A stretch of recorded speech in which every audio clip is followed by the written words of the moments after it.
Chapitre 1. Le roi Godwin III du royaume du Nord avait eu son comptant d'aventures. Bien qu'ayant participé à la marche des armées et vu la magie à l'œuvre, il était pétrifié devant la créature étendue devant lui sur l'herbe, prostrée et immobile, silhouette improbable d'eau et d'écailles, allongée sous le ciel nocturne. Que la faute incombe à la créature ou simplement au lieu en lui-même, le roi avait dû mettre pied à terre, sa monture ayant refusé d'aller plus avant. Partis de Royal Sport, ils avaient chevauché une journée durant en direction du sud. La spur mugissante cascadait quelques dizaines de mètres en contrebas. Les terres de son royaume s'achevaient dans ces eaux argentées, turbulentes et rugissantes. Des guetteurs les surveillaient certainement plus au sud, par-delà le vaste horizon. Godwin espérait que tel n'était pas le cas. Lui et ses suivants, désormais loin de chez eux, seraient alors des proies faciles pour quiconque passerait les ponts séparant les royaumes, mais il ne voulait pas qu'ils assistent à ce spectacle. Le roi Godwin s'avança. La petite foule de ses suivants se demandait s'il fallait avancer. Ils étaient fort heureusement en comité restreint. La chose n'était pas à mettre sous les yeux de tout un chacun. Rodri, son fils aîné de 23 ans, était le portrait de Godwin jeune.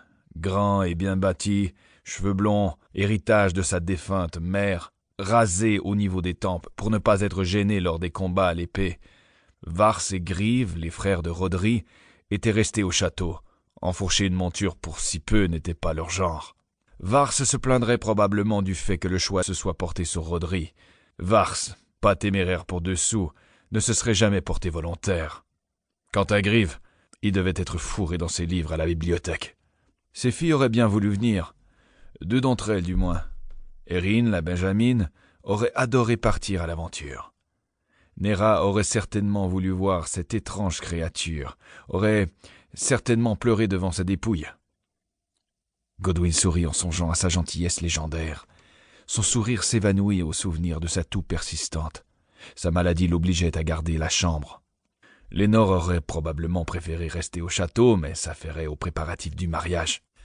Godwin et Rodri n'étaient pas seuls, toutefois. Une demi-douzaine des membres du cercle des Chevaliers d'Argent les accompagnaient. Lars et Borus, Alfin et Tuel, Ursus et Jorin, tous fidèles serviteurs de Godwin. Pour certains, depuis des décennies.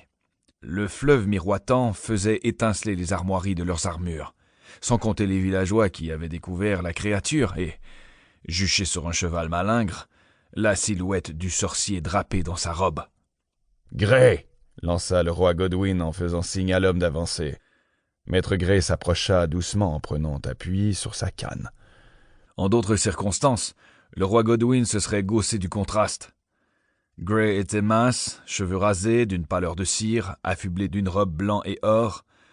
Godwin était plus grand et massif. Son armure et sa grosse barbe lui conféraient un air de puissance. Ses cheveux noirs lui tombaient aux épaules. « Vous oseriez les traiter de menteurs ?» cingla le roi Godwin en indiquant les villageois d'un mouvement de tête. Godwin savait que les hommes avaient peur. Ils agitaient des ossements de vaches harnachés dans leurs armures de cuir, mais son mage éluda la question. Grey secoua ostensiblement la tête et le regarda droit dans les yeux. Un frisson parcourut Godwin. La bête était bien réelle. Il ne s'agissait pas d'une plaisanterie dans le but de gagner leur faveur ou leur soutirer de l'argent. Il se trouvait devant un vrai dragon. Un sang rouge teintait ses écailles couleur de rouille. Ses dents semblables à de l'ivoire, aiguisées comme des rasoirs, faisaient la taille d'un homme. Ses ailes gigantesques bizarrement déployées, immenses et comparables à celles d'une chauve-souris, paraissaient bien petites pour permettre à pareille créature de s'élever. Le corps de la bête gisait au sol, recroquevillé aussi long que 12 chevaux en file indienne, assez large pour que Godwin fasse figure d'un vulgaire jouet à ses côtés.